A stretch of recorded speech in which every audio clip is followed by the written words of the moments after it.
Something was off about this person. For one, you couldn't see her eyes. You could tell they were there, that they weren't empty sockets. But you could only see that same inky shadow that covered sections of the building's surrounding area any better around her than I could in a section of complete blackness.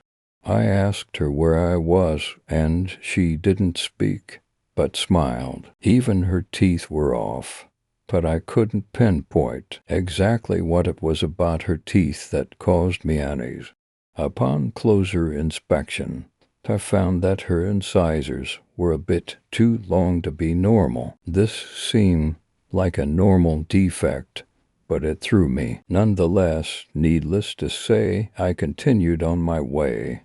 I eventually reached a large building, a building that blocked the entire street and sidewalk. There was no way around it. It seemed to go on forever. This building was completely engulfed in the inky shadows. But, unlike the other buildings, these shadows moved. They dripped down the building and pooled on the ground, and the ink still on. The walls writhed and slithered. I felt my way inside, and saw that what must have been the entire population of the town was inside. They weren't awake, but hung from the ceiling in cocoons made of blankets and shadow. Ink dripped from their eyes and dropped onto the floor. Frightened, trying not to awaken the supposed people, I snuck back outside. On my way out, I tripped over a lone person sleeping on the floor who cried out in surprise. The people in the cocoons awoke. That's when I woke up. I called for my parents in the darkness of our hotel room. Terrified, they rushed to my side. Obviously worried, I told them about the nightmare I had. They looked at each other, silent for a few moments. I couldn't really remember the specifics of the nightmare anymore, but I still felt uneasy. My mother looked at me and smiled, and I noticed that something, though I couldn't say exactly what, about her teeth was slightly off. Story 5. Seriously, a man and woman walked out of the bank, hand in hand. This might be a normal thing for anyone, maybe even you, but not for her. The man made a typical, throwaway remark about their lunch plans. Under usual circumstances, this would just be interpreted as a feeble attempt to incite lightheartedness into the conversation, but not for her. With a quick, agile movement, the woman, his wife, ticked up a slab of concrete by the sidewalk and, with great aim, hit two doves perched on a low-hanging branch. They fell like two pathetic white balloons as soon as they hit the ground. His wife beat them to a pulp. She could see that they were still breathing, and her husband knew that he'd fuck up again. Some passerby began to stare openly at the horrible sight of two bashed birds. Linda, her husband, yelled, "Stop it. I thought we were going to kill two birds with one stone," she replied in a voice of unnatural calm. Her face gazed up at him from the ground, stoic and rigid, like some dread mask. She had a certain, well, mental illness is a bit of a euphemism. Let's just say she had a disability, a serious and rare one. Linda could not understand the difference between jokes and imperatives. She took every figure of speech she heard seriously, and was often compelled to make whatever was into an actuality. Her husband recalled one point when she nearly pushed him out the window, when, in light of the recent resignation of his business partner, he remarked that he was in fact flying solo. Linda wasn't always dangerous, though sometimes he'd go home only to find her giggling like a little girl at the sight of milk on the floor, or maybe even staring out windows during rainy evenings to see whether any cats or dogs were to be found falling from the sky. But then came the times when she would get harmful. Only last month, the pediatrician living in the apartment next to theirs got pelted with apples and other fruits. Poor woman nearly tripped down the stairs. This other time, an event which still scared him up to now, she shoved in his hands a bit of her bloody scalp, saying it was a piece of her mind. She had to wear a bonnet whenever she had to get out of the house after that. In spite of all this strange and violent behavior, he still loved his wife very much, and could not bear to send her away to a mental hospital. His mistake. He became very careful around what she would see or hear coming from anybody since the episode with the birds. Much to his joy, a year and a half passed without much incident, and their firstborn child was soon to come. It was good, since the coming of a baby took their minds off whatever financial problems they had. He was away when it happened. After he heard that child was born, he rushed back home. As soon as he stepped through that door, he knew something was wrong. His wife was calling him from the kitchen. In her arms was the son he could never know. In the light of their kitchen, laying on the table, were the remains of the baby, their baby. Its mouth was stretched open to such a degree that it split open, the underside of its jaws seen.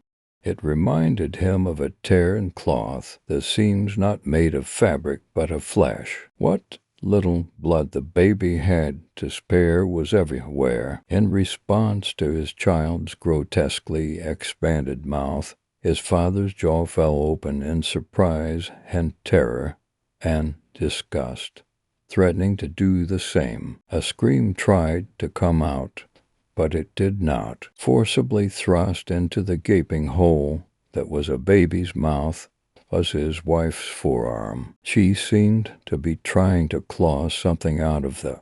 As soon as his wife spotted him, she turned in his direction. Bloody baby still stuck on her arm. "You have to help me." The doctor said he was born with a silver spoon in his mouth. Head to truncheon. Story 6. Shadowman. The rain pattered on the single-hung window as I lay awake on my satin bed sheets.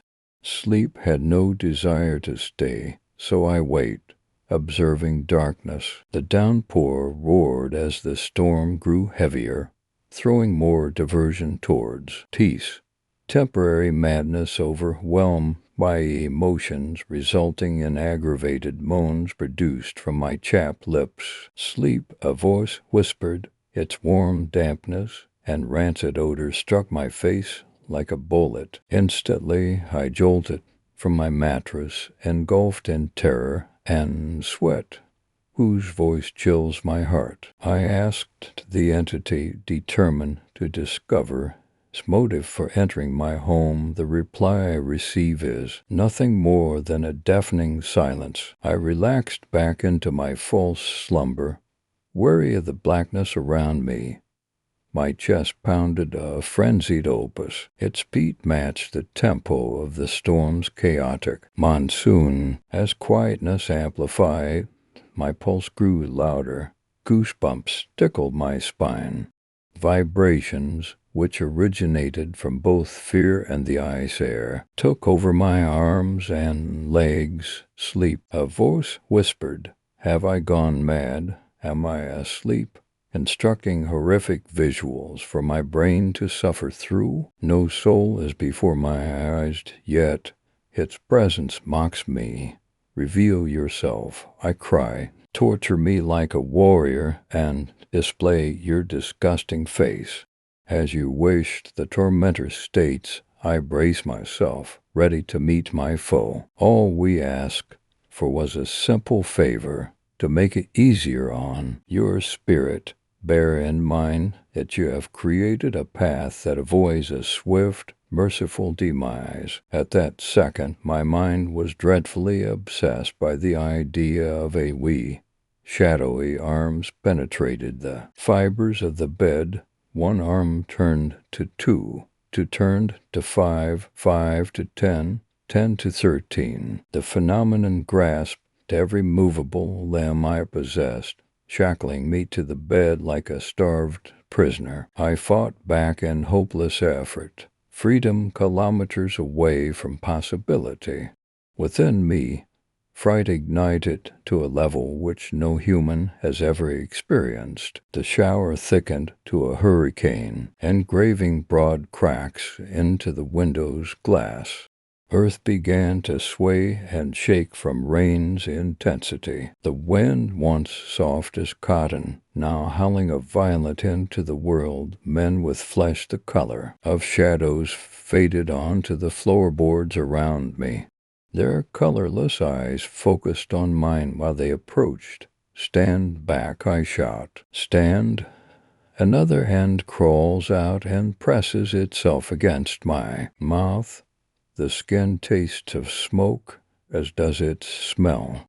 There is no escape. There is no alternative. There is no choice but to accept my failure. "Don't give up," a gentle, mysterious sound emits. "You can survive the odds." My conscience created a doubt toward the request, then trust overran doubt. I'll never know why, but somehow I believed in its promise. I wriggled, I struggled, I thrashed about with Herculean will. Suddenly, the vice enclosing my jaws broke into fragments of stone. The men of shadows drew back in fear, fading away as they reversed, no longer able to support the weather's aggression. The pane shattered to shards, the framework splintered into oblivion. Water splashed a wicked tone as it dove through the window-sized opening. In an attempt I forced so much that it wired my teeth shut and shed blood from my gums. I ripped several flesh-made cuffs to rock. The remaining gripped me tighter, desperately holding me down. The adrenaline that coursed through me barely managed to fracture their embrace. My left arm sprung loose, then my right arm followed suit. Soon, my legs were liberated, signaling total unbound control. The shadowman gazed in disbelief. "How," one uttered, "this isn't possible. Not even the devil has such strength." In unison, all of the shadowmen asked, "What are you?" I shot out of my bed in a fit of panic, inhaling summer's air with deep gasps. Was my suffering just a nightmare? I turned my attention to the right and saw a mild drizzle patter on my unblemished window pane. Great relief washed over me. My head comfortably collided with pillow's surface. Inscribed on the ceiling, a message appeared, supplying me with joy. "You are free." Story 7. It relieved me. I barely noticed as a fiery sky descended into oblivion, insisting of twinkling, minuscule suns, and as the sounds of the hospital dimmed to the ticks of clocks and the beeps of machines, I just lay in that bed, trying to make sense of my thoughts. As the drugs to numb the pain pumped through my veins, I could feel my mind slipping away, its clarity hiding behind fog, like paint being brushed onto a turbulent canvas. I knew the portrait I wanted to make, but every thought was scattered and unrecognizable. For hours I stared at the cast around one of my legs and around one of my arms, and the lead pipe protruding from my chest just a few inches from my heart and into my right lung. Weeks have passed since the accident. The doctors are petrified, mired in inaction. I debate whether they are not experienced in dealing with my condition or want to extort as much money out of my parents as they can. They do not even have the decency to check on me anymore. I have not seen any glimpse of human life except for the occasional nurse that comes to empty the tubs containing my waste, to feed me, to refill the medicines, or to check on the machines. I have been reduced to nothing more than a vegetable. There are times that the emptying of morphine reminds me that I am alive, but it's not because I have regained some semblance of thought. It's because the pain causes me to languish in crucifixion. This is my pandemonium, my ultimatum. I can bask in the limbo of having no pain and no thought or to regain my humanity, but I have to writhe in perennial anguish, and fortunately I have no decision in the matter. I cannot bear to be subject to the whim of nurses and medicines. One thought burst through the wall of ambiguity that the medicines had so brazenly enacted. I wanted to die. I wanted to end this miserable actuality. This could not be classified as living any more. Distraught at my realization and having no way to kill myself, I closed my eyes to sleep. Troubled and disturbed, I found no repose. Silence was my only virtue, my only companion. My heart started to hasten. It was this moment of placidity that I had the distinct feeling of dread. The hospital was usually in an uproar of ambience and random occurrences of commotion. Opening my eyes, I was immediately fixated on the figure, floating outside my room. Its gaunt, tall face and gray, dismal and deep-set eyes were offset by blackened, cracked lips, clad in a tight-fitting, tattered robe. It almost looked human, except for the claws it clicked together to taunt me. All sound returned in an upheaval as this creature took a step on to the white tiled floors. I was completely helpless as it advanced towards me. The casts and IVs impeded movement, while the tubes that helped me breathe and put food into my stomach muffled my attempts at screaming. It is almost as if this thing knew just how impotent I was, for it smiled, causing blood to peek out from the cracks of its lips as I struggled minutely. I am doubtful that if I wasn't powerless, that it would have not shown itself to me.